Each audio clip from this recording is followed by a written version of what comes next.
গতকালই চাকরি গেছে 25,000-এর এক রায়। তার রেস তো অনেক দিনই থাকবে। তাই নমস্কার, জনতার দরবারে আমি অয়ন, জনতা থাকছে আমার সাথে। আর চাকরি যাওয়া এসএসসি যে রায়, সেই চাকরি হারাদের নিয়ে তর্ক বিতর্ক, যোগ্য যারা তাদেরকেও পরীক্ষায় বসতে হবে, এই জনতাই প্রশ্ন করবে নেতাদের। এখনো পর্যন্ত যারা আমার সঙ্গে উপস্থিত আছেন তাদের সঙ্গে পরিচয় করিয়ে দিয়ে সিপিআইএম নেতা চয়ন ভট্টাচার্য, কংগ্রেস মুখপাত্র চন্দন ঘোষ চৌধুরী এবং বিজেপি মুখপাত্র তরুণ জ্যোতি তিওয়ারি। আমার সঙ্গে থাকবেন তৃণমূল মুখপাত্র শান্তনু সেন এবং আইনজীবী বিকাশ রঞ্জন ভট্টাচার্য। তবে প্রথমেই আবার বলছি, যোগ্য অযোগ্য, অযোগ্য তো ডিটেক্ট হয়ে গেল রায়ে, কিন্তু যোগ্য যারা তাদেরকেও পরীক্ষায় বসতে হবে কেন, এই প্রশ্নই উঠছে। কিন্তু আইনজীবীরা প্রায় সবাই জানাচ্ছেন যে হ্যাঁ, যোগ্যদেরও বসতে হবে পরীক্ষায়। 2016 সালে যারা পরীক্ষা দিয়েছিল তাদের সবাইকেই বসতে হবে আবার নিয়োগে। এই প্রশ্ন, কি কি প্রশ্ন উঠছে দেখুন।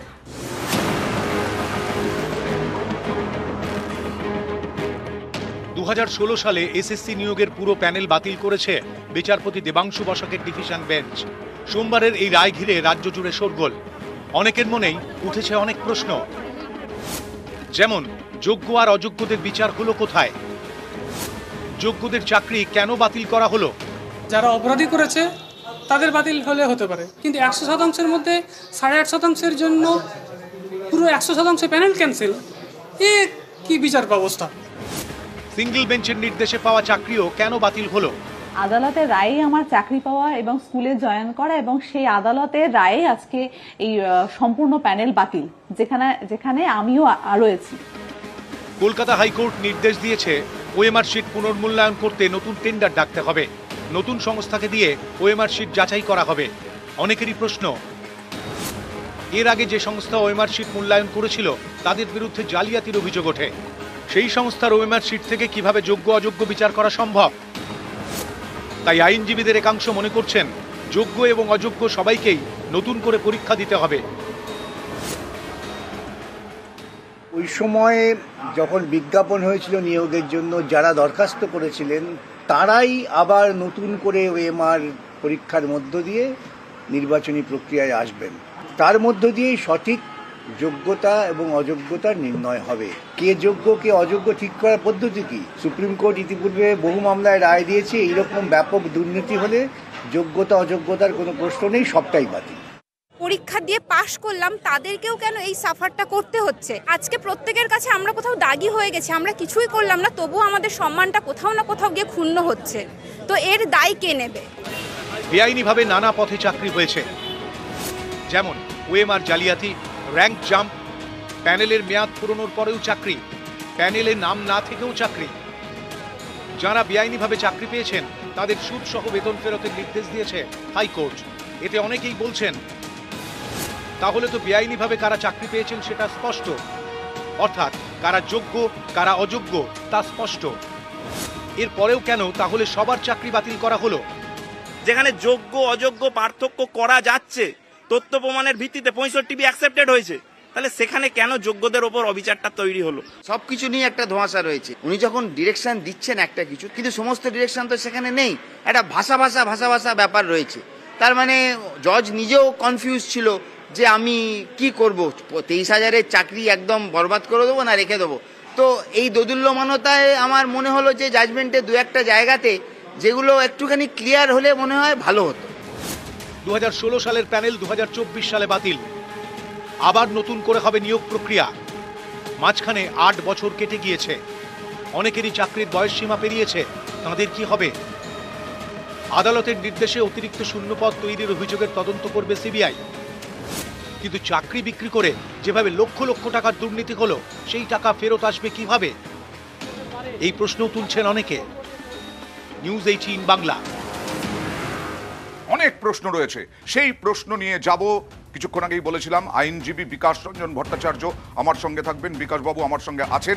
জনতার দরবারে একটা ছোট্ট ব্রেকের সময় হয়ে গেছে। ব্রেকের পরে জনতার প্রশ্ন নিয়ে বিকাশ ভট্টাচার্যের কাছে অনেক প্রশ্ন।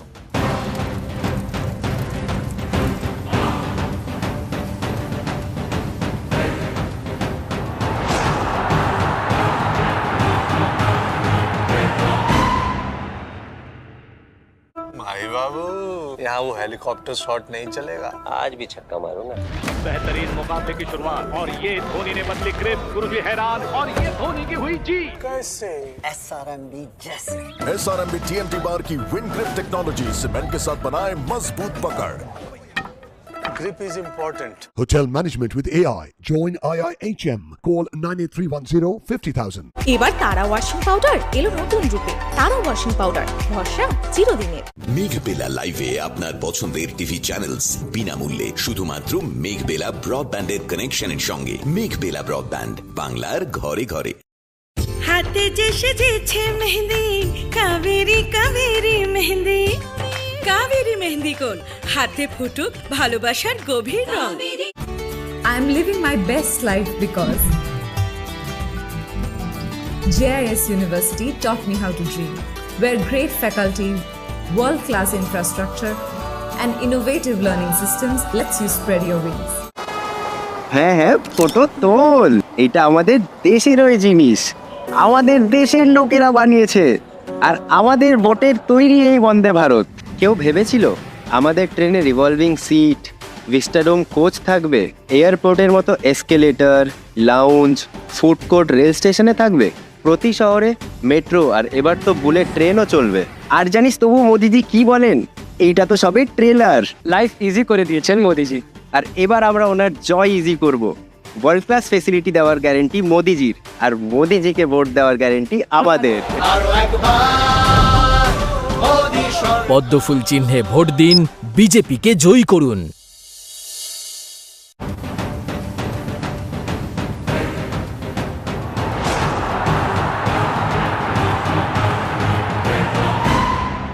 চলে যাব বিকাশ রঞ্জন ভট্টাচার্যের কাছে। আমার সঙ্গে আছেন বিকাশ রঞ্জন ভট্টাচার্য, আইনজীবী। বিকাশবাবু, আমাদের ফরম্যাট অনুযায়ী জনতার দরবারে আমার প্রশ্ন নয়, প্রশ্ন শুরু হয় জনতার থেকে। এখানে অনেক অল্প বয়স্ক ছেলে মেয়েরা রয়েছে, তাদের থেকে একটা প্রশ্ন এবং সেই উত্তরটা নেব প্রথমে, প্লিজ। আমার প্রশ্ন বিকাশ স্যারকে। গতকালই হাইকোর্টের নির্দেশে কয়েক হাজার চাকরি প্রার্থীর চাকরি গেছে, তার মধ্যে অনেকেই যোগ্য এবং অনেকেই অযোগ্য। এই যোগ্য প্রার্থীরা কেন পুনরায় আবার পরীক্ষা দিতে বসবে বলে আপনার মনে হয়?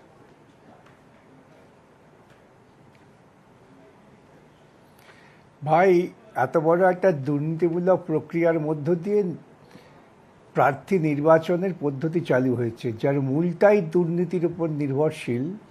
সেক্ষেত্রে কে যোগ্য কে অযোগ্য এইরকম বাছ বিচার করা সম্ভব নয়। বিচারপতিরা বহু আলোচনা করেছেন, সকলের কাছে থেকেই সম্ভাবনাপূর্ণ যুক্তি শুনেছেন, কিভাবে নির্ণয় করবেন। এই নির্ণয় করা সম্ভব না। আমরা জানি কিছু মানুষ হয়তো সত্যিই যোগ্য, তারা টাকা দেননি, কিন্তু তারা একটা দুর্নীতিমূলক সরকার এবং এক দুর্নীতিমূলক প্রক্রিয়ার শিকার। তাদের আজকে প্রশ্ন করতে ওই সরকারকে, তোমরা দুর্নীতি কেন করেছিলে? আইনি পদ্ধতিতে এইরকমভাবে বাছ বিচার করা সম্ভব নয়। আজকে অনেকেই এই যোগ্য প্রার্থীদের নাম করে খানিকটা মায়াকান্না কেঁদে এই অযোগ্য প্রার্থীদের বৈধতা দেওয়ার চেষ্টা করছেন। কষ্টের হলেও এই বাস্তব সত্যকে মেনে নিতে হয়। আইনের দিক থেকে বিকাশবাবু আপনি প্রচুর লড়াই করেছেন, গতকাল বিরাট রায় হয়েছে, কিন্তু আপনি যে বলছেন যে যোগ্য অযোগ্য মেনে নেওয়া সম্ভব নয় আইনের দিক থেকে, কিন্তু বলা তো হয়েছে অবৈধ কারা, বেআইনি ভাবে নিয়োগ হয়েছে কারা, এই শ্রেণীটা তো চিহ্নিত হয়ে গেছে, তাহলে তো যোগ্যও নিশ্চয়ই নির্ধারিত হয়ে যাওয়ার কথা না? না, যেটা চিহ্নিত হয়েছে তা হচ্ছে একদম যাদের ব্যাপারটা স্বীকৃতভাবে যেটা এসছে, তাদের আদালত একটা পর্যায়ে রেখেছেন। যাদেরটা স্বীকার করেনি কিন্তু দুর্নীতির সঙ্গে যুক্ত, তাদেরও দুর্ভাগ্যজনকভাবে চাকরি গেছে। সেই জন্যই যারা আজকে চাকরি পেয়েছিলেন, যোগ্য বলে দাবি করছেন, তাদের সরাসরি প্রশ্ন তোলা উচিত রাজ্যের প্রশাসনের বিরুদ্ধে, বিচারপতিদের বিরুদ্ধে নয়, বিচার প্রক্রিয়ার বিরুদ্ধে নয়। আর যারা আপনি বলছেন যে যারা অবৈধ স্বীকৃত, আপনি বলছেন তাদেরকে তো বেতন ফেরতের নির্দেশ দেওয়া হয়েছে। তার মানে আপনি বলতে চাইছেন যে স্বীকৃত যারা, এই স্বীকৃত অস্বীকৃতর মধ্যে একটু পার্থক্যটা একটু আপনি যদি বুঝিয়ে দেন, আমরা আইন বুঝি না। স্বীকৃত মানে হচ্ছে যে তদন্ত করে প্রাথমিকভাবে দেখা গেছে যাদের ওয়েমার শিট সরাসরিভাবে ম্যানিপুলেট করা হয়েছে, যেটা এমনকি এসএসসি স্বীকার করেছেন। যাদের নির্বাচন প্রক্রিয়া শেষ হওয়ার সময়সীমা উত্তীর্ণ হওয়ার পর চাকরি দেওয়া হয়েছে, যারা পরীক্ষায় বসেননি তাদের চাকরি দেওয়া হয়েছে, যেগুলো এসএসসির পক্ষেও অস্বীকার করার কোনো সুযোগ ছিল না। একেবারে এমন জাজ্জল্যতম প্রমাণ যে এসএসসি কর্তৃপক্ষ আর এটাকে অস্বীকার করতে পারছেন না, নির্লজ্জের মতো অনেক কথা তারা বলেছেন। সেক্ষেত্রে বিচারপতি বলেছেন এদের টাকা ফেরত দিতে হবে, কেন এরা প্রক্রিয়াগতভাবে দুর্নীতিমূলক পদ্ধতির মধ্যে দিয়ে চাকরি পেয়েছেন। বাদবাকিটা তারা স্বীকার করেননি, কিন্তু দুর্নীতিমূলক প্রক্রিয়াটা এটা স্বীকৃত। সেই জন্য এই পার্থক্য। বিকাশবাবু পুরোটাকে অবৈধ তো বলা হয়েছে। এই যে টেন্ডার যারা ঘুরপথে পেয়েছে, একা হাতে পেয়েছে টেন্ডার নায়সা, তারা পুরোটাই ওএমআর থেকে আরম্ভ করে পুরো প্রক্রিয়াটাই অবৈধ বলা হয়েছে, ওই কোম্পানিটাও অবৈধ। তাহলে তাদের আন্ডারে যখন যোগ্য যারা বলা হচ্ছে যোগ্য, তারা টাকা ফেরত দেবেন না কেন? এই প্রশ্নও তো উঠছে। কে যোগ্য? প্রশ্ন হচ্ছে, এটা তো খুব সূক্ষ্ম ব্যাপার। একজন চুরি করে হাতে নাতে ধরা পড়েছেন, একজন চুরি করেছেন হাতে নাতে ধরা পড়েনি, এইটাই পার্থক্য। যারা হাতে নাতে ধরা পড়েছেন তাদের ক্ষেত্রে পরিষ্কার নির্দেশ, আর যারা হাতে নাতে ধরা পড়েননি তারা প্রমাণ করার সুযোগ পাবেন যে তারা হাতে নাতে ধরা পড়েননি, কেন তারা ধরা পড়ার যোগ্য নন। সেই জন্যই বলা হয়েছে পুনরায় তাদের যোগ্যতা নির্ণয় হবে। দেখুন, আমি বলি ভারতবর্ষের আইনে একটা পরিষ্কার ঠিক করে দেওয়া হয়েছে। সুপ্রিম কোর্ট বহুবার বহু মামলায় বলেছেন, যে ক্ষেত্রেই এই নির্বাচন প্রক্রিয়ার ক্ষেত্রে দুর্নীতি থাকবে সেক্ষেত্রে যোগ্য অযোগ্য এই রকম বাছা সম্ভব নয়, সবটাই বাতিল করতে হবে। তা না হলে যারা দুর্নীতি করেছেন তারা প্রশ্রয় পেয়ে যাবেন। আপনি বলছেন যে যারা যোগ্য, কারা যোগ্য আপনি প্রশ্ন তুলছেন। আচ্ছা, সিঙ্গেল বেঞ্চের রায়ে তো তারাই যোগ্য হয়েছিলেন। এই যে অনামিকা রায়, প্রিয়াঙ্কা সাউ, সাদ্দাম হোসেন সহ আরো বেশ কয়েকজন তারা চাকরি করছিলেন গত বছর জানুয়ারি মাস থেকে।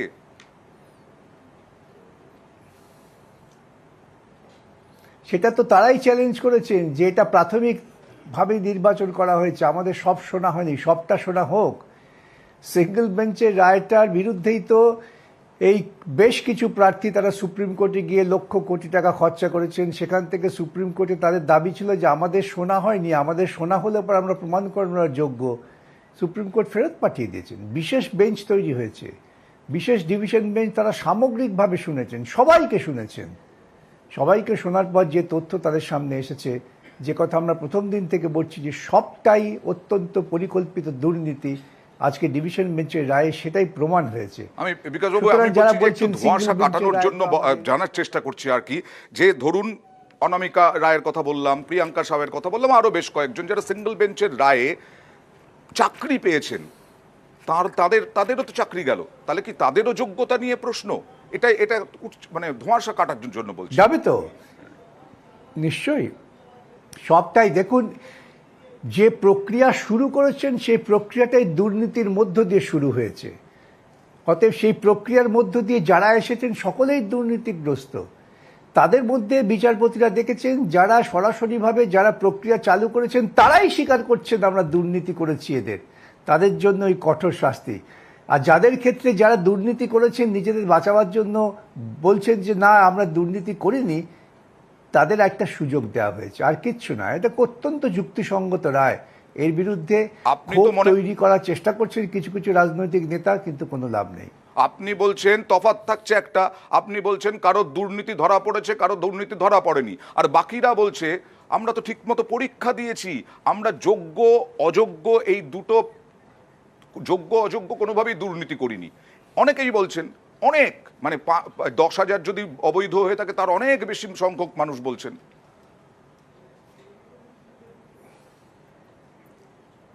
তাদের বক্তব্যের প্রাথমিকতা সম্পর্কে আমি সমর্থন জানিয়েও বলছি, তারা কি অস্বীকার করতে পারবেন যে তারা একটা দুর্নীতিমূলক প্রক্রিয়ার শিকার হয়েছেন?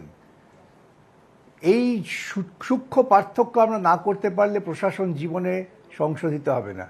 তারা একটি দুর্নীতি প্রক্রিয়ার মধ্য দিয়ে তারা ভিকটিম, এবং সেই জন্যই তাদের সরাসরি প্রশ্ন তোলা উচিত যে সরকারি ব্যবস্থায় এরকম দুর্নীতি থাকবে কি থাকবে না। তারা হয়তো ঢুকে পড়েছেন কোনোভাবে, তারা পড়াশোনা করেছেন, তারা একেবারে যোগ্যতার সঙ্গে পরীক্ষা দিয়েছেন, তারা প্রচুর পরিশ্রম করেছেন, তারা কি করে জানবেন বিকাশবাবু যে তারা এই ওএমআর সেটা শিটে প্রমাণ গন্ডগোল হবে? করবেন কি করে? সেটা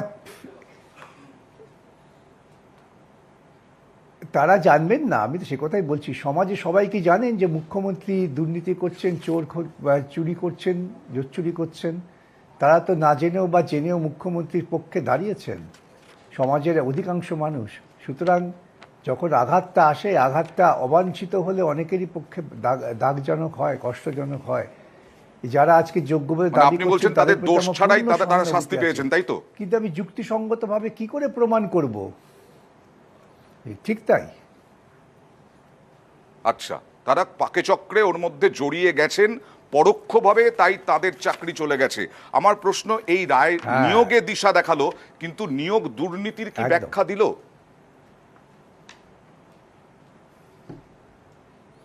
প্রচুর ব্যাখ্যা দিচ্ছে পরতে পরতে। এইরকম একটি যুক্তিসঙ্গত রায়, তারা আমাদের প্রত্যেকের সওয়াল শুনে প্রত্যেকটা সওয়ালের জবাব তারা যুক্তিসঙ্গতভাবে দিয়েছেন। সুপ্রিম কোর্টে ইতিপূর্বে রাজ্য সরকার এবং যারা চাকরি হারিয়েছেন, যারা যোগ্য বলে নিজেদের দাবি করছেন, তারা সুপ্রিম কোর্টে বারবার গিয়েছেন। সুপ্রিম কোর্ট কখনোই কিন্তু তাদের যোগ্যতার পক্ষে কোনো রকম সম্মতি জানাননি। সুপ্রিম কোর্ট সাময়িক স্থগিতাদেশ দিয়েছেন, ঠিক আছে যাও হাইকোর্টে গিয়ে শুনানি করো। তারা সব মেনে নিয়েছেন। এখন হাইকোর্টের স্পেশাল বেঞ্চ, তারা নির্দিষ্ট বিচারপতিদের বিরুদ্ধে অনেকের ক্ষোভ ছিল, রাজনৈতিক ক্ষোভ। আজকে এই স্পেশাল বেঞ্চের বিরুদ্ধে তো কোনো ক্ষোভ ছিল না। এখন যেই মুহূর্তে রায় হয়ে গিয়েছে, তখনই কিছু কিছু নিম্নমানের রাজনৈতিক নেতা এই বিচারপতিদের বিরুদ্ধে, বিচার ব্যবস্থার বিরুদ্ধে কথা বলছেন। তারা অত্যন্ত নিম্নমানের মানুষ, এইটুকু বলতে পারি। অনেকে প্রশ্ন করছেন, দুর্নীতি যারা করেছে তদন্তকারী সংস্থা এবং আদালতের ব্যর্থতাই কি যোগ্যদের ঘাড়ে চাপলো?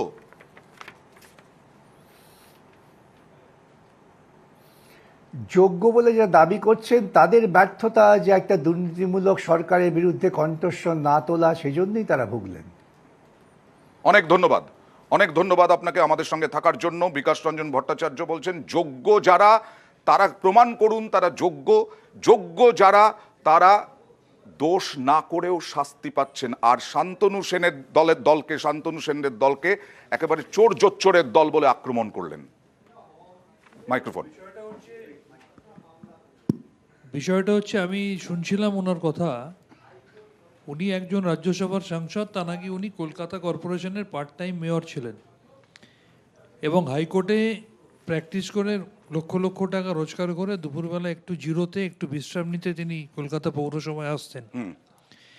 তাদের আমলে চিরকুটে চাকরির কথা আমরা জানি এবং বামপন্থী নেতা এমন একজনকেও খুঁজে পাবেন না যার বাড়িতে কোনো না কোনো কেউ স্কুল টিচারের চাকরি করে না। আমি কিন্তু নিশ্চিত করে কোনো অন্যায় হলে তাকে সমর্থন করছি না, আমার স্ট্যান্ডটা অত্যন্ত ক্লিয়ার এবং আমাদের সরকার এবং আমাদের দলও বলে আমরা জিরো টলারেন্স টু করাপশন নিয়ে চলি।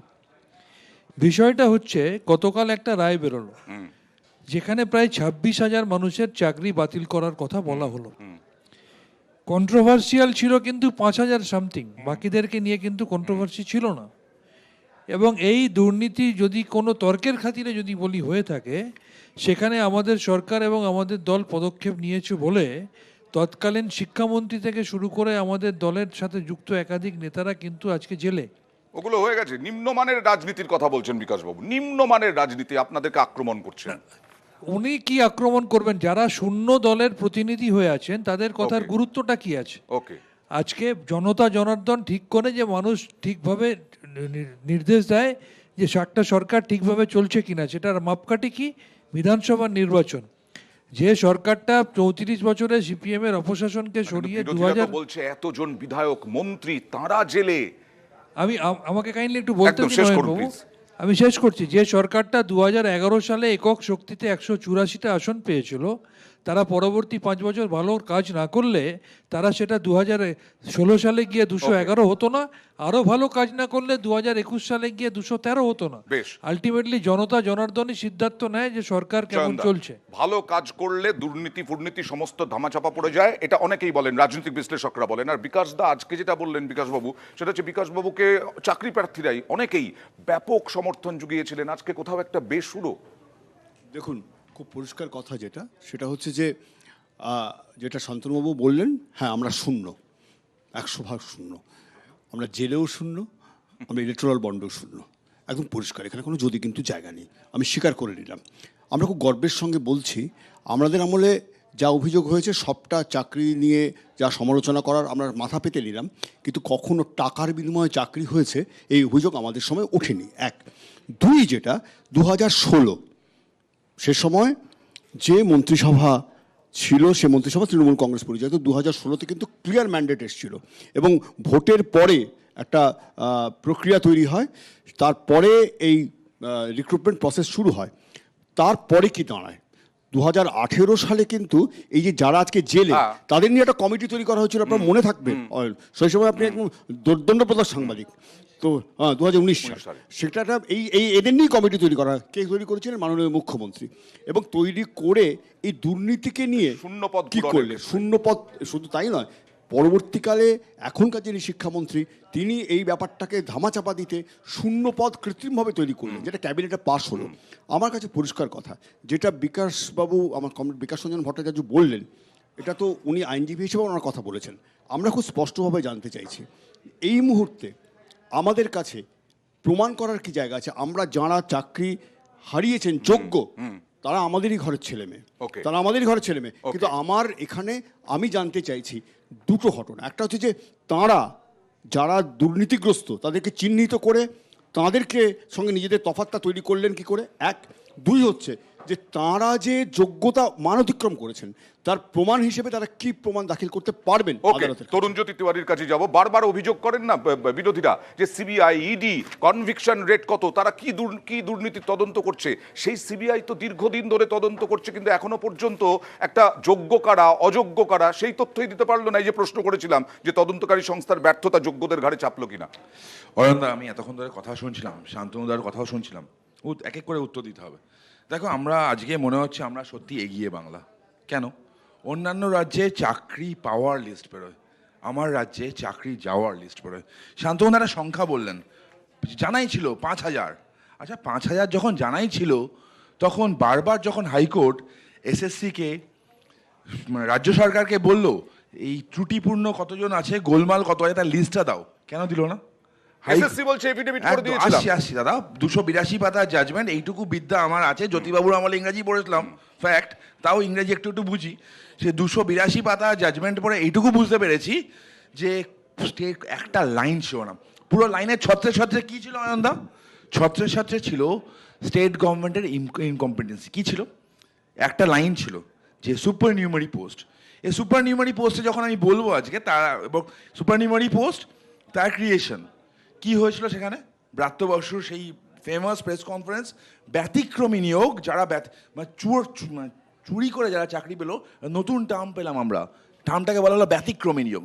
বলা হলো ব্যতিক্রমী নিয়োগ, তার জন্য আমরা ব্যবস্থা করছি। সব কি ব্যবস্থা? দাদা আমি আসছি, একটু শেষ করতে দাও দাদা। আমি শুধু যে প্রশ্নটা আমি সেটার উত্তর দেবো, আমাদের সময় কম, এতগুলো কথা আসলে তো উত্তর দিতে হবে, এতগুলো কথা নেবো, আবার উত্তর দেখো। অ্যাডভোকেট জেনারেল অ্যাপ্রুভ করলো, ক্যাবিনেট অ্যাপ্রুভ করলো, ফিনান্স ডিপার্টমেন্ট অ্যাপ্রুভ করলো। তিনটের হেড কে ছিল? মমতা বন্দ্যোপাধ্যায়। 330 কোটি এক্সট্রা খরচার নাম আসলো, কে করলো অ্যাপ্রুভ? মমতা বন্দ্যোপাধ্যায়, চোরদের রাখার জন্য। এবার তোমার সিবিআই এবং ইডির কথা বলছি। নাইসা থেকে, নাইসা এমন একটা সংস্থা যার কোনো টেন্ডার প্রসেস ছাড়া তাকে অ্যাপয়েন্ট করা হয়েছিল, সেখান থেকে অনলি 30% রিকভার হয়েছিল। অনলি 30%, মানে ওএমআর রিকভার হয়েছিল, টোটাল রিকভার হয়নি। তার মধ্যে এই বিপুল দুর্নীতি পাওয়া গেছে।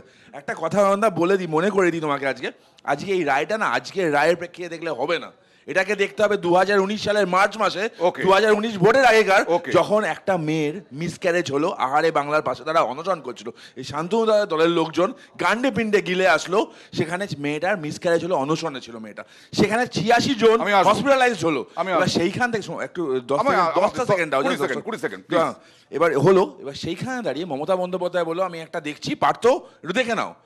হলো একটা অ্যাডভাইজারি কমিটি অ্যাপয়েন্ট, সেই অ্যাডভাইজারি কমিটি পরবর্তীকালে যে অ্যাপয়েন্টমেন্ট দিল তাদেরই তো টাকা ফেরত দেওয়ার কথা বলেছে, তাদের সেই অ্যাডভাইজারি কমিটি তাকে জেলে আছে। আমি কংগ্রেসের কাছে আসবো এবং শান্তনু সেনের কাছেও আসবো, কারণ শান্তনু সেনের কাছে জনতার প্রশ্ন রয়েছে। একটা ছোট্ট ব্রেকের পরে ফিরে আসছি, গুনতে থাকুন।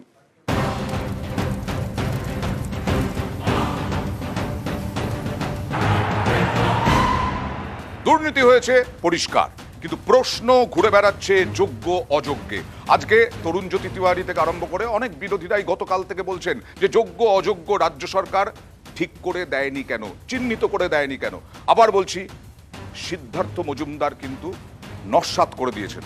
তিনি গতকালই বলেছিলেন এফিডেভিট দিয়ে যোগ্য অযোগ্য আদালতে জমা দেওয়া হয়েছে। দেখুন, এই যোগ্য অযোগ্যের যে মানে কি বলবো বিভাজন, সেটা তো আমরা অবশ্যই এফিডেভিট সহকারে এই কোর্টে কিন্তু পেশ করেছি যে আমাদের চোখে, এবং অবশ্যই সিবিআই এর অনুসন্ধানের পরে কতজন মোট নিয়োগ পেয়েছেন, আমাদের তরফ থেকে সুপারিশ পেয়েছেন, এবং কতজনের ব্যাপারে অভিযোগ আছে। এই যে আলাদা করে দেওয়াটা, যে ওএমআর সংক্রান্ত অভিযোগ, র্যাঙ্ক জাম্পিংয়ের অভিযোগ, কি আউট অফ প্যানেল, এইগুলো আলাদা করে কিন্তু আমরা মহামান্য আদালতের কাছে পেশ করেছি। আমরা অবশ্যই এই রায়ে খুশি নই এই মুহূর্তে, যে আমরা নিশ্চয়ই সুপ্রিম কোর্টে অ্যাপিল করব। চন্দনদা, এটা তো পরিষ্কার। দেখো, এখন একদম শুরুতে যেটা বলতে পারি, আমরা ম্যানেজমেন্ট সায়েন্সে একটা জিনিস পড়াই, তাকে বলি এয়ার ক্র্যাশ সিনড্রোম। আজকের এই ঘটনাটা কিন্তু এয়ার ক্র্যাশ সিনড্রোমের মতো। তার কারণ প্যানেলটাকে পুরো বাতিল করতে হয়েছে। কেন বাতিল করতে হয়েছে? তার কারণ দুর্নীতি, একদম বেসিক দুর্নীতি। আজকে উনি হয়তো টায়ার ওয়াইজ আলোচনা করছেন যে এখানে দুর্নীতি হয়েছে, এখানে দুর্নীতি হয়নি, কিন্তু আলটিমেটলি একটা অথরিটি স্বীকার করে নিচ্ছেন দুর্নীতিটা হয়েছে। এবং বলছি দুর্নীতি হয়েছে, সবাই স্বীকার করছে, কিন্তু যোগ্য অযোগ্য না। আমি তোমাকে সে কথাটাই বলছি যে এখানে দেখা যাচ্ছে একদম ফাউন্ডেশনটাই দুর্নীতি। অর্থাৎ বিকাশবাবু যে কথাটা বললেন, তার মূল চরিত্র হচ্ছে যে ফাউন্ডেশনের ওপর দাঁড়িয়ে একটা অথরিটি রিক্রুট করে এমপ্লয়মেন্ট দেয়, সেখানে দুর্নীতিটা এমনভাবে শুরু হয়েছে, তার সূত্রই দুর্নীতি। অর্থাৎ তাকে যেসব এজেন্সিগুলোকে রিক্রুট করা হয়েছে নাইসার মতো, তারা দুর্নীতির মাধ্যমে রিক্রুটেড হয়েছে। প্রত্যেকটা ডিপার্টমেন্ট বিভিন্নভাবে দুর্নীতির সাথে যুক্ত। চরিত্র এখানেই করে দেওয়া হয়েছে, বিভাজন দেওয়া হয়েছে। আমি তোমাকে এইখানেই বলছি যে মূলত কোয়েশ্চেনটা কোথায়? মূলত কোয়েশ্চেনটার ফাউন্ডেশনেই দুর্নীতিটা আছে কিনা। সুতরাং প্যানেলটাকে এন্টায়ারলি বাতিল করা হয়েছে এই কারণে যে একটা সরকার, তুমি দেখো পরিষ্কার কথা, শান্তনুবাবু এখানে সরকারের পক্ষে অনেক কথা বললেন। আমি বলছি যে সালের এই দুর্নীতি, আজকে যে 25,753 জনের চাকরি চলে গেল, এটা একটা ম্যাল ফাংশনিং অফ দি অ্যাডমিনিস্ট্রেশন। এটা অস্বীকার করে লাভ নেই, তার শিকার তো আমিও। মানে আমি বলতে চাইছি তার শিকার আমিও, যে অ্যাডমিনিস্ট্রেশন, যে প্রশাসন, তার প্রশাসনের মর্যাদা রাখতে পারে না। আমি শুধু একটা কথা বলে শেষ করি, আমি একটা কথা বলে শেষ করি। আজকে কিন্তু পার্থ চট্টোপাধ্যায়, বালু মল্লিকরা জেলে নন, মমতা বন্দ্যোপাধ্যায় জেলে। সেই কায়া আমাকে দেখে ভোটটা দিন 2016, ভুলে গেলে চলবে না। অ্যাডমিনিস্ট্রেশনের কালেক্টিভ রেসপন্সিবিলিটি। তার আগে অমিত শাহ আজকে এসেছিলেন, তিনি রায়গঞ্জে সভা করেন, মালদা দক্ষিণে রোড শো করেন। সেখান থেকেও গতকালের রায় নিয়ে কি বললেন দেখুন। कल ही 50,000 नौकरियां हाई कोर्ट ने सस्पेंड कर, 10 लाख 15 लाख नौकरी के लिए रिश्वत लेते थे।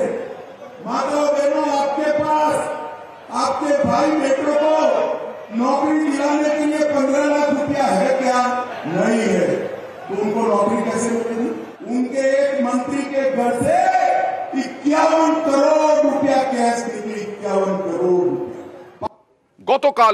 গতকাল থেকেই আক্রমণে মমতা বন্দ্যোপাধ্যায় বেআইনি চ্যালেঞ্জ করছেন এই রায়কে, এর কথাও বলেছেন, আর নাম না করে শুভেন্দু অধিকারীকে আক্রমণ করেছেন। টোটাল রায়টাকে আমরা চ্যালেঞ্জ করছি। 26,000 ছেলে মেয়ে, মানে প্রায় 1.5 লক্ষ 2 লক্ষ পরিবার, 8 বছর তারা চাকরি করেছে, 4 সপ্তাহের মধ্যে সব টাকা ফেরত দিতে হবে। Is it possible? এই অর্ডারটা বেআইনি অর্ডার। আমরা এটা নিয়ে উচ্চ আদালতে যাচ্ছি, আর আমার হাতে 10 লক্ষ চাকরি রেডি হয়ে পড়ে আছে রাজ্য সরকারে। শুধু করতে পারছি না এই বিজেপির জন্য।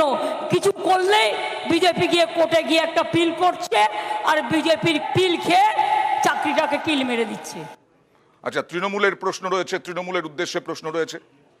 আমার প্রশ্ন এই যে গতকাল যে এতগুলো চাকরি বাতিল হলো, এর জন্য দায়ী কে বা কারা? বিজেপি নাকি সিপিএম?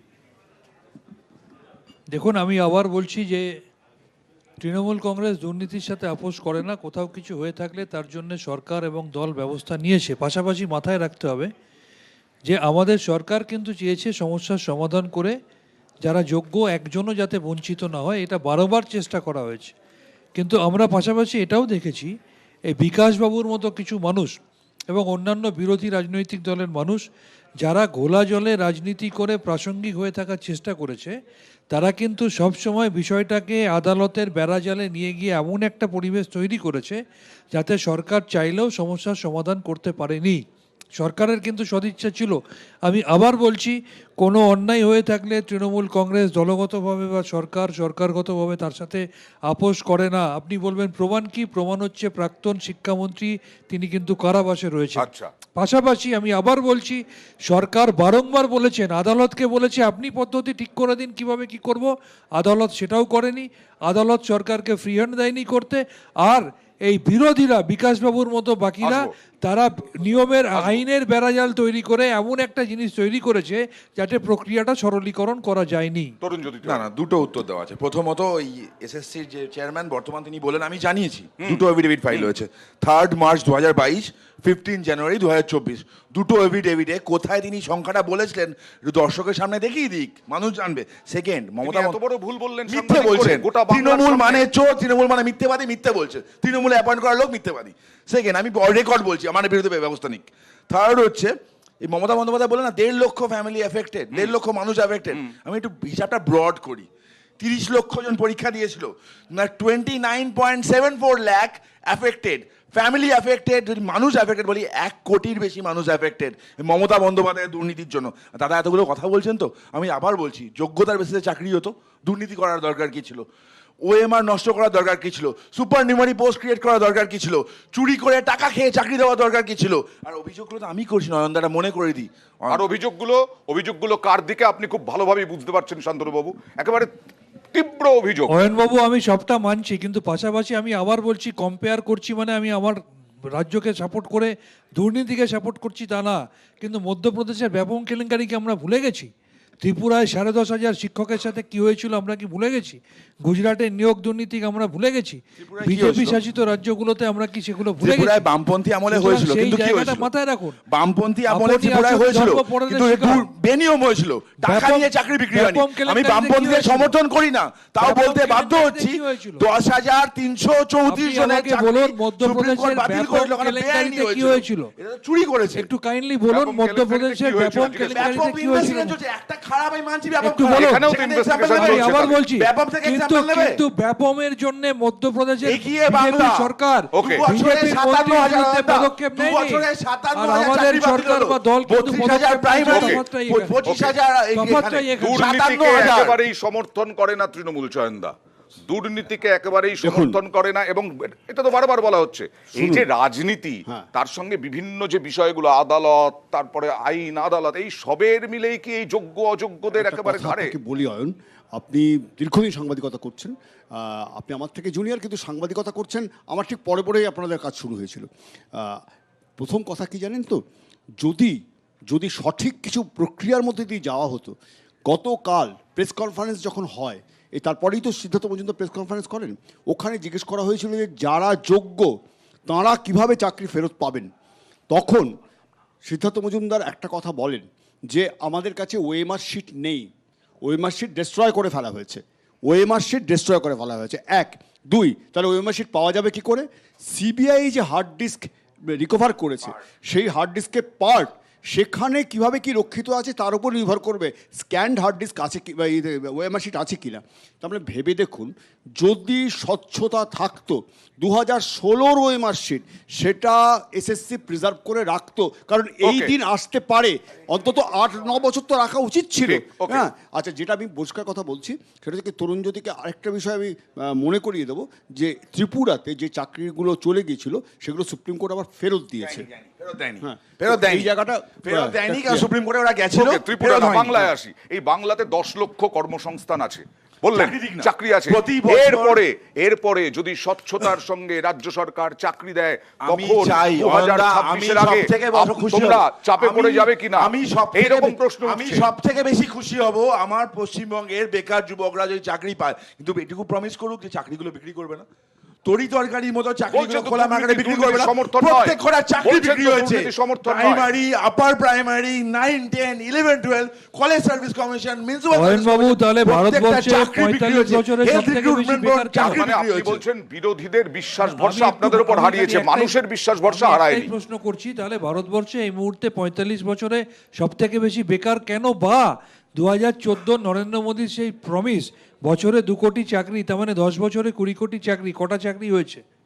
কটা চাকরি হয়েছে? ভারতবর্ষের বেকারত্বের হার আজকে এই জায়গায় কি করে গেছে, তার উত্তর তরুণজ্যোতি বাবু একটু যদি দিয়ে দেন। বলছেন যে এখানে যদি কর্মসংস্থান হয় তাহলে ভালো, খুশি, কিন্তু বিশ্বাস করতে পারছে না যে দুর্নীতি করে চাকরি হবে না, খোলা বাজারে বিক্রি স্বচ্ছতার করবেন না, সঙ্গে হবে না। আমি তো আবার বললাম নিজের পরিচালিত রাজ্যগুলোতে আমি আগে তো এই দেখুন রাজ্যে তাকিয়ে। থাকি দাদা, আমি নিজের এই রাজ্যে পরিচালিত থাকি। রাজ্য, কিন্তু আমি আপনি তো বড় একটা হয়েছি এই সর্বভারতীয় রাজ্যে। দলকে রিপ্রেজেন্ট করেন। আপনি বলুন না, কিন্তু আপনি আপনার আপনি তো চাকরিগুলো কেন্দ্রের বিক্রি শাসক করবেন না, দলকে গ্যারান্টি দেবেন? represent করেন।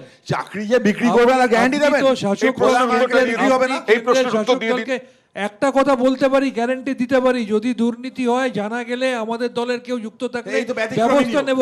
আপনি এই তো বলবেন, ব্যতিক্রমী নিয়োগ। আপনি বলতে এই তো পারবেন, ব্যতিক্রমী নিয়োগ দেখলাম। আপনি বলতে পারবেন চোরদের আপনার রাখার দলের জন্য কেউ যুক্ত ব্যতিক্রমী থাকলে নিয়োগ। তার বিরুদ্ধে আমাদের ব্যবস্থা এই যে নেব। বলছিলাম না, আপনি বলবেন। রাজনীতি, আদালত সমস্তটা মিলিয়ে মিশিয়ে একটা কোথাও চাপ যোগ্য অযোগ্যদের মধ্যে, যোগ্যদের ওপরে, যোগ্যদের আজকে তারা বিক্ষোভে নামলেন, বিভিন্ন জেলায় বিক্ষোভ দেখালেন, অবস্থান করলেন, কলকাতা সহ। দেখুন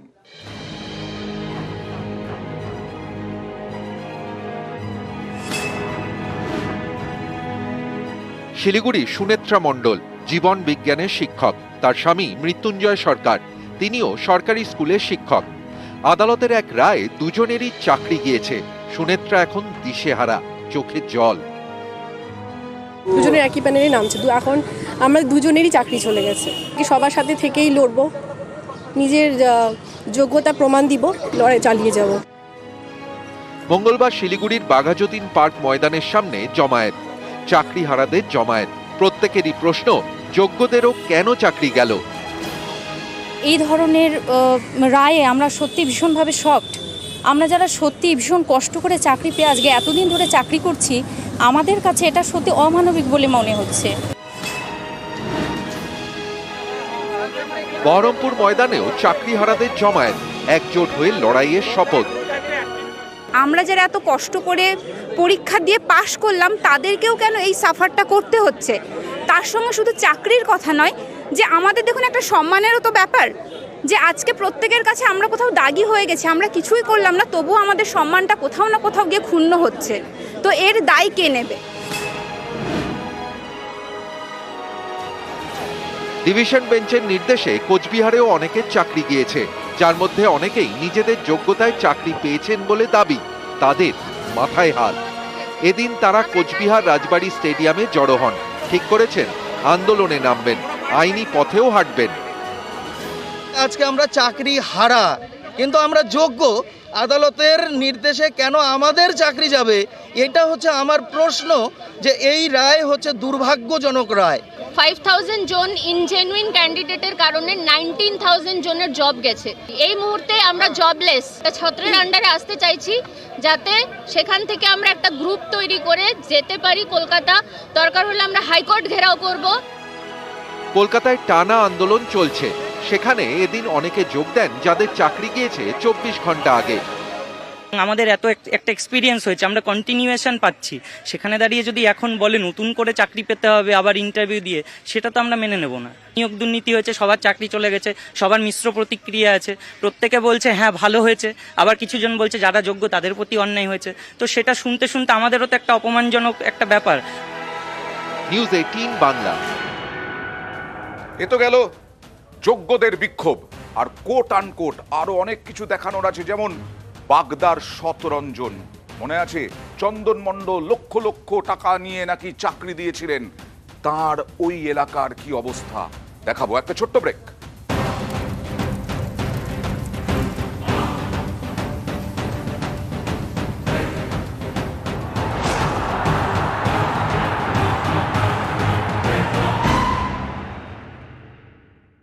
হাতে যে সেজেছে মেহেন্দি, কাবেরি কাবেরি মেহেন্দি।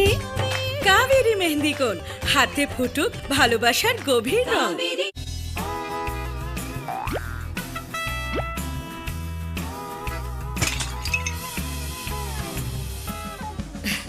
अगर मन के अंदर स्पोर्ट्स हो तो बाहर दिखाए बिना रह नहीं पाएंगे। Walkaroo sports, youthful, vibrant and trendy. Walkaroo sports, अंदर धड़कता है sports. Crizal shields your lenses from scratches, smudges and your eyes from UV rays. #1 in spectacle lenses worldwide. Essilor. Crizal happiness offer. Buy one pair of Crizal and get second at 50%.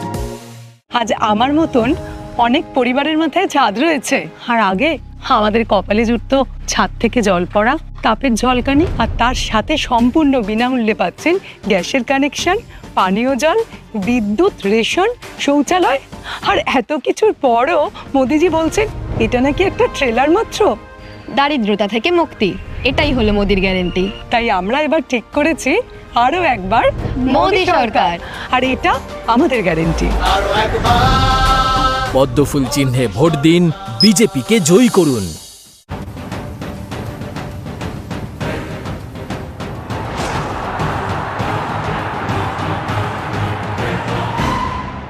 Coat and quote বাগদার Shatranjan চন্দন মণ্ডল তার মাস্টারপাড়া নাম হয়ে গেছিল। তিনি এতজনকে চাকরি দিয়েছিলেন, সেখানে কি অবস্থা?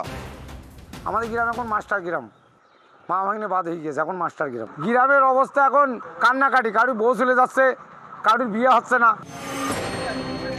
পাড়ার ঘরে ঘরে শিক্ষক, সকলেরই সরকারি চাকরি, তাই এই এলাকার নাম হয়ে গেছে মাস্টার পাড়া। কলকাতা হাইকোর্টের এক রায়ে বেশিরভাগ মাস্টারি চাকরি হারালেন।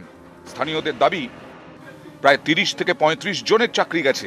উত্তর 24 পরগনার বাগদার মামা ভাগিনা গ্রাম এখন থমথমে। উত্তর 24 পরগনার বাগদা ব্লকের মামাভাগ্নে গ্রামকে মাস্টার পাড়া বলা হতো, কারণ প্রায় বাড়িতেই মাস্টার ছিল।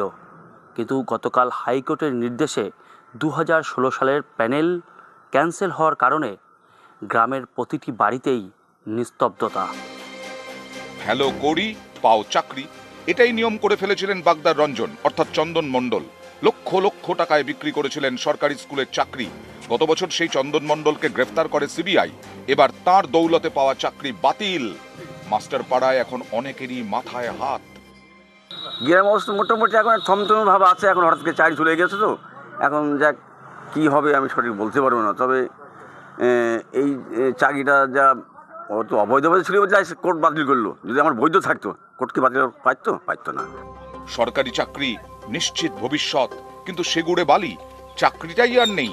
মাস্টার পাড়ার মাস্টাররা আর বাড়ি থেকে বেরোচ্ছেন না।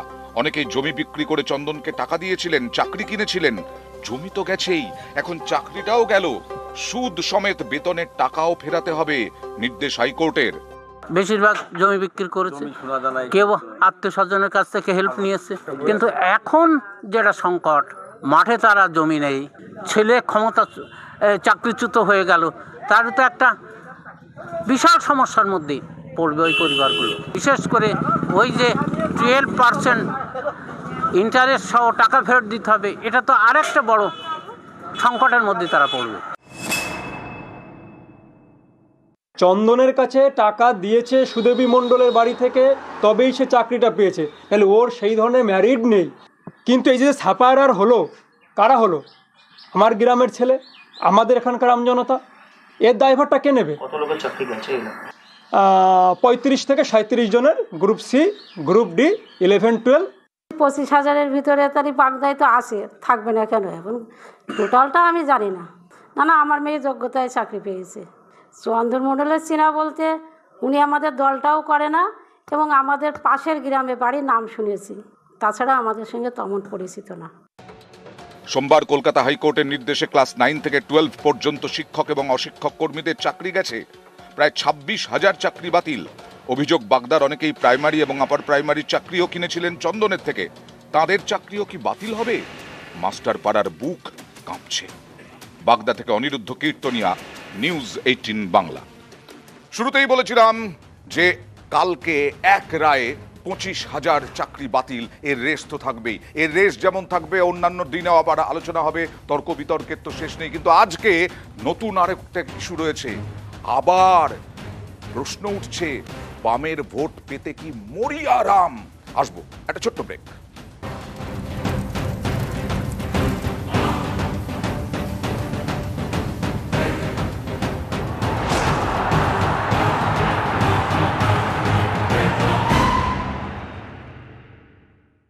হাতে যে সেজেছে মেহেন্দি, কাবেরী কাবেরী মেহেন্দি। কাবেরী মেহেন্দি কোন হাতে ফুটুক ভালোবাসার গভীর রং। লাভ বেশি, সহনশীল। ইনকিলাবি টেকনোলজি যুক্ত অনবদ্য ট্রাক্টর। দীপা আর শুভঙ্কর দুজনেই পছন্দ করে চাউমিন উইথ পাপড়। আর আজ বেঙ্গলি ম্যাট্রিমনির ইন্টারেস্ট ম্যাচিং ফিচার থেকে এদের জুটি একেবারে ফাটাফাটি। তাহলে বেঙ্গলি ম্যাট্রিমনি অ্যাপে আসুন, ইন্টারেস্ট অনুযায়ী সম্পর্ক তৈরি করুন। হ্যাঁ হ্যাঁ, ফটো তোল। এটা আমাদের দেশেরই জিনিস, আমাদের দেশের লোকেরা বানিয়েছে। আর আমাদের বোটের তৈরি এই বন্দে ভারত। কেউ ভেবেছিল আমাদের ট্রেনে রিভলভিং সিট, ভিস্টাডোম কোচ থাকবে, এয়ারপোর্টের মতো escalator, lounge, food court rail স্টেশনে থাকবে? প্রতি শহরে মেট্রো, আর এবার তো বুলেট ট্রেনও চলবে। আর জানিস তবু মোদিজি কি বলেন? এইটা তো সবে ট্রেলার। লাইফ ইজি করে দিয়েছেন মোদিজি, আর এবার আমরা ওনার জয় ইজি করব। ওয়ার্ল্ড ক্লাস ফেসিলিটি দেওয়ার গ্যারেন্টি মোদিজির, আর মোদিজিকে ভোট দেওয়ার গ্যারেন্টি আমাদের। পদ্মফুল চিহ্নে ভোট দিন, বিজেপিকে জয়ী করুন।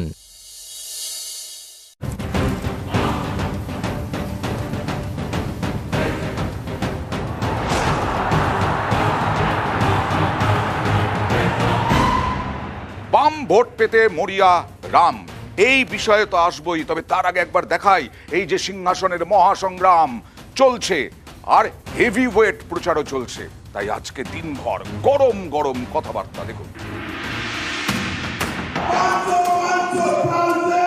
বহিরাগত দস্যু দাঙ্গা ধর্ম যত রকমের উস্কানি দেওয়া যায়। राम मंदिर का विरोध करते थे, 35 दीजिए, बंगाल को हम घुसपैठ से मुक्त करा देंगे। ना मंदिर ना मस्जिद। मेरी बात कान खोल कर सुन लो। No vote to BJP. 30 सीटें जिता लीजिए, ममता दीदी की हिम्मत नहीं है। बंगाल में ऐसा कायदा नहीं चलता है। एनआरसी वोट देवो ना। हिम्मत नहीं है, सीए को हाथ लगाकर देखे। আমরা জীবন লোকটা क्या करते देवो ना। बम धमाके कर कर बंगाल की कानून और व्यवस्था की धज्जियां उड़ाई है।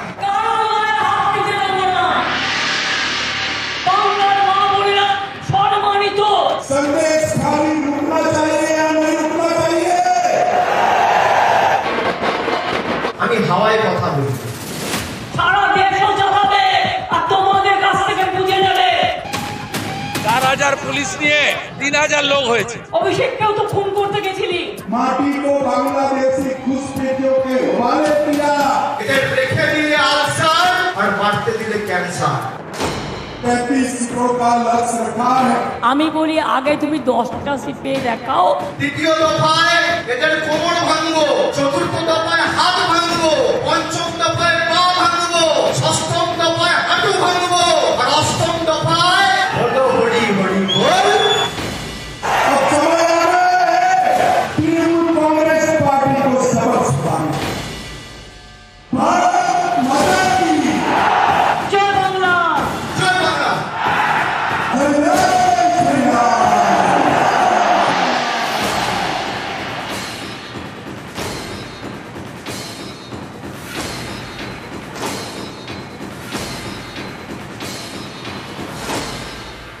এইরকম ভোটে গরম বাংলায় রাম কি বামের ভোট পেতে এতটাই মরিয়া? শুভেন্দু, নীতিশ, নিশীথ, তারপরে দেখুন দিলীপ ঘোষ।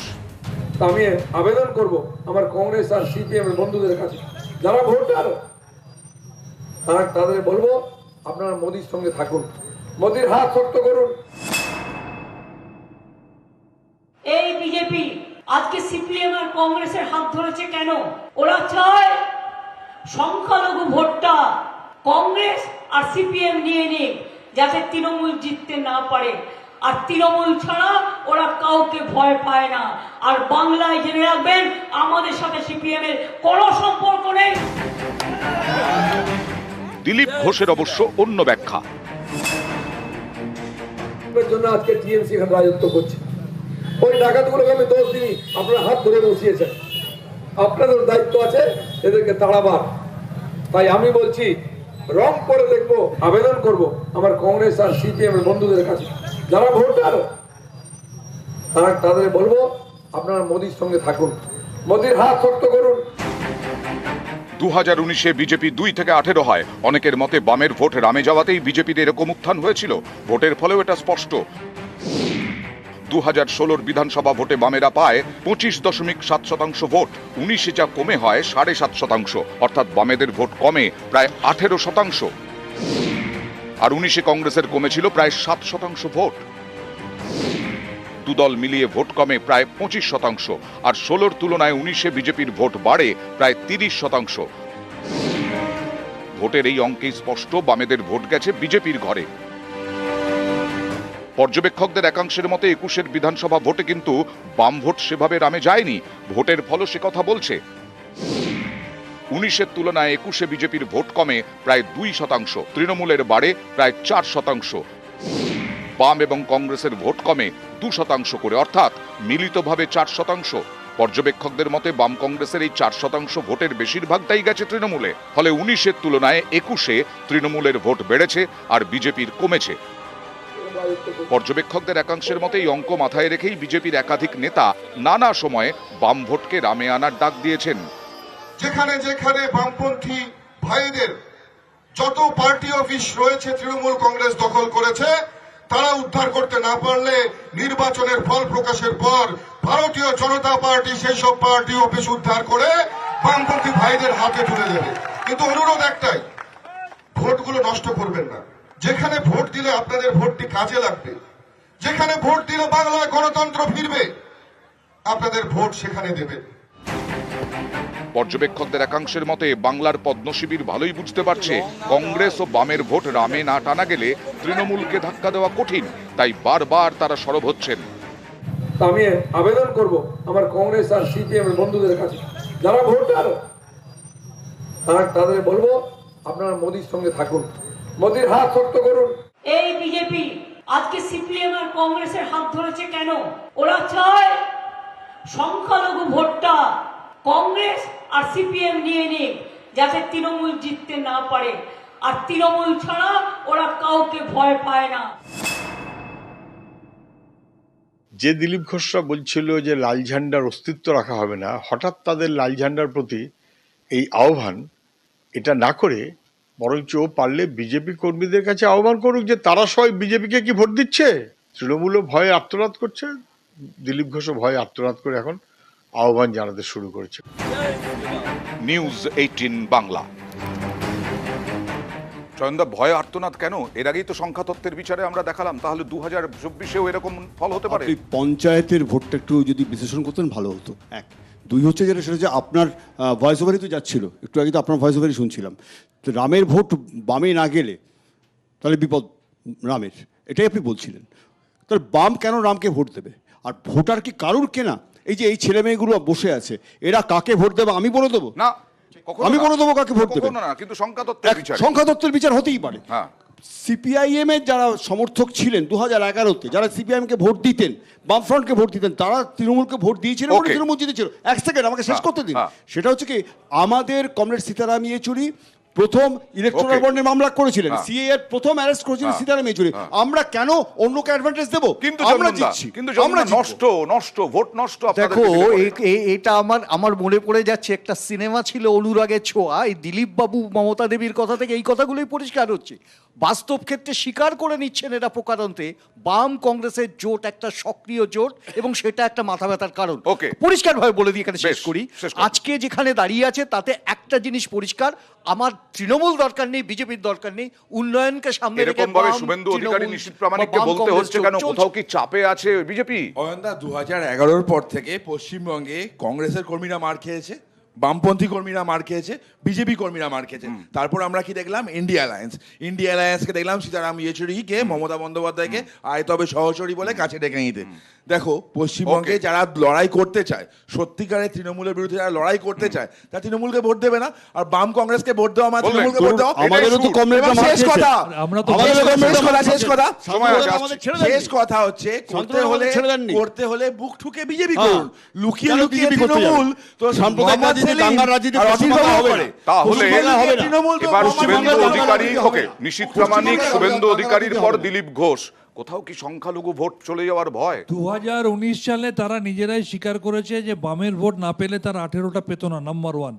বিগত বছরগুলোতে সমস্ত বিজেপির কর্মসূচিতে বিজেপির নেতারা হাতে বাটি নিয়ে সিপিএম এর কাছে সমর্থন প্রার্থনা করেছে, নাম্বার 2। আর এই নির্বাচনে এই নির্বাচনে আমি কিন্তু আপনারা ডিস্টার্ব করিনি। আর এই নির্বাচনে আমরা দেখলাম কোন বিজেপির প্রার্থী সরাসরি আলিমুদ্দিনে গিয়ে বিমানবাবুর কাছে আশীর্বাদ চাইছে, কোন বিজেপি প্রার্থী বলছে আমাকে জেতাও তাহলে পার্টি অফিস খুলে দেবো, আবার কেউ আবার প্রকাশ্যে পদযাত্রা করার সময় বলছে আমাদেরকে ভোট দিন। সুতরাং এটা একদম প্রমাণিত সত্য যে এইখানে বিজেপি বামেদের ভোট না পেলে, কংগ্রেসের ভোট না পেলে 18টা আসন পাবে না। কংগ্রেসের সাথে বাকি বিজেপি, কংগ্রেস, সিপিএম, আইএসএফ এর লড়াই। ওকে, বাম Trinamool versus BJP, ISF, CPM, Congress, Trinamool তো এক, ইন্ডিয়া অ্যালায়েন্স।